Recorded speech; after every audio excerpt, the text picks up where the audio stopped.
एक बार की बात है, पहाड़ियों के बीच बसे एक शांत गांव में माया नाम की एक युवा महिला रहती थी। माया अपनी अटूट आशावादिता और सकारात्मकता फैलाने वाली मानसिकता के लिए जानी जाती थी।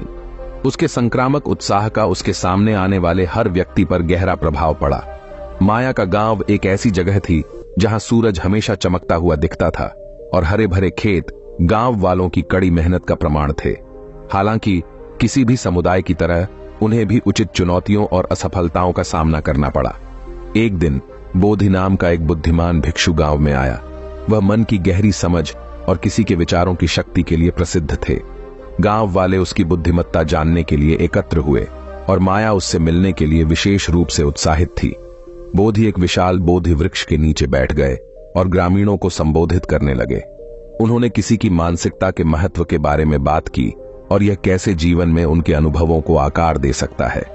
उन्होंने समझाया, प्रिय दोस्तों, मन एक शक्तिशाली शक्ति है। इसमें आपकी दुनिया को खुशी से रंगने या निराशा की छाया डालने की क्षमता है। आपके विचारों में आपकी वास्तविकता को आकार देने की क्षमता है। इसलिए सकारात्मकता विकसित करना आवश्यक है और लचीली मानसिकता। बोधि ने आगे कहा, जीवन उतार चढ़ाव से भरा है और चुनौतियां अपरिहार्य हैं। हालांकि इन चुनौतियों के प्रति आपकी प्रतिक्रिया ही वास्तव में मायने रखती है। एक सकारात्मक मानसिकता बाधाओं को अवसरों में बदल सकती है। माया को बोधि की बातों से प्रेरणा मिली। उनका मानना था कि उनका दृष्टिकोण हमेशा सकारात्मक रहा है, लेकिन उनकी शिक्षाओं ने मन की क्षमता के बारे में उनकी समझ को और गहरा कर दिया। वह बोधि के पास पहुंची और पूछा, आदरणीय भिक्षु, कोई सकारात्मक मानसिकता कैसे बनाए रख सकता है, खासकर प्रतिकूल परिस्थितियों में?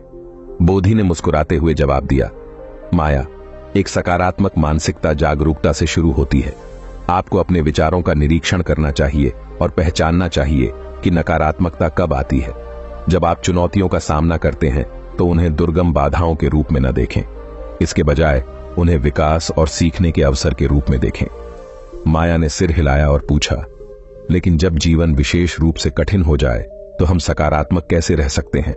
क्या उदासी या निराशा महसूस करना स्वाभाविक नहीं है? बोधि ने सहमति में सिर हिलाया और कहा, माया, उदासी और निराशा सहित कई तरह की भावनाओं का अनुभव करना पूरी तरह से स्वाभाविक है। एक सकारात्मक मानसिकता का मतलब इन भावनाओं को नकारना नहीं है। इसका मतलब है उन्हें स्वीकार करना और फिर लचीलेपन और आशा के साथ प्रतिक्रिया देना चुनना। माया ने अपनी सकारात्मक मानसिकता को विकसित करने के एक नए दृढ़ संकल्प के साथ बोधि को छोड़ दिया। उसने अपने विचारों और भावनाओं पर पूरा ध्यान देते हुए माइंडफुलनेस का अभ्यास किया। जब चुनौतियों का सामना करना पड़ा तो उन्होंने खुद को बोधि की शिक्षाओं की याद दिलाई और प्रत्येक स्थिति में आशा की किरण की तलाश की। समय के साथ माया की सकारात्मक मानसिकता ने पूरे गांव को प्रभावित करना शुरू कर दिया। उनकी अटूट आशावादिता ने प्रकाश की किरण के रूप में काम किया और अपने साथी ग्रामीणों को उनके संघर्षों के माध्यम से मार्गदर्शन किया। एक दिन गांव में भयंकर सूखा पड़ा, जिससे उनकी फसलें और आजीविका खतरे में पड़ गईं।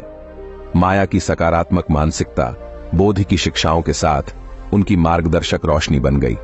उन्होंने ग्रामीणों को एकजुट किया और उन्हें उम्मीद न खोने के लिए प्रोत्साहित किया। साथ में उन्होंने पानी बचाने और अपनी फसलों के अस्तित्व को सुनिश्चित करने के लिए नवीन तरीके खोजे।